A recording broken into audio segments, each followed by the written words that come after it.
माजी गृहमंत्री अनिल देशमुख यांना अहवालात क्लीन चिट नाही असा गौप्यस्फोट न्यायमूर्ती चंदीवाल यांनी केला होता। यावर बोलताना रोहित पवार म्हणाले की कुठला अहवाल कुणाला क्लीन चिट देत नसतो। वस्तुस्थिती मांडल्यानंतर कोर्टात निकाल दिला जातो की क्लीन चिट आहे की नाही। आणि मला एका गोष्टीचा आश्चर्य वाटते की मीडियावर जाऊन इंटरव्ह्यू दिला जातो, असे मुद्दामून केले जात असेल का? याच्या मागे कुठे सरकारचे लोक आहेत का? ह्याच्यात संभ्रम निर्माण केला जातो का? कुठला दबाव आहे का? बघावा लागेल। आमचा न्यायव्यवस्थेवर पूर्ण विश्वास आहे। तो अहवाल जेव्हा न्यायव्यवस्थेकडे जाईल तेव्हा त्याच्यावर न्यायव्यवस्था निर्णय देईल, त्याच्यानंतर यावर स्पष्ट बोलता येईल, असे रोहित पवार म्हणाले। न्यायमूर्ती चांदीवाल आहेत, त्यांनी एक मोठा गौप्यस्फोट केलाय की अनिल देशमुखांना अहवालामध्ये क्लीन चिट मिळाली नाही असं त्यांनी म्हटलं आहे। एकतर कुठलाही अहवाल कोणालाही क्लीन चिट देत नसतो।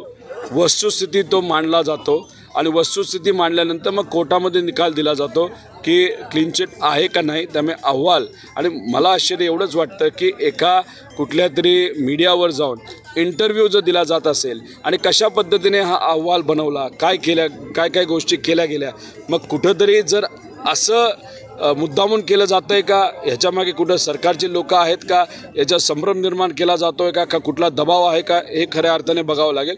आमचा न्यायव्यवस्थेवर विश्वास आहे। तो अहवाल जेव्हा न्यायव्यवस्थेकडे जाईल, न्यायव्यवस्था त्याच्यावर जेव्हा निकाल घेईल, निर्णय घेईल, त्यानंतरच आपल्याला याच्याबद्दल खूप स्पष्ट। Sunil Kawale, the sting operation news, Gondia.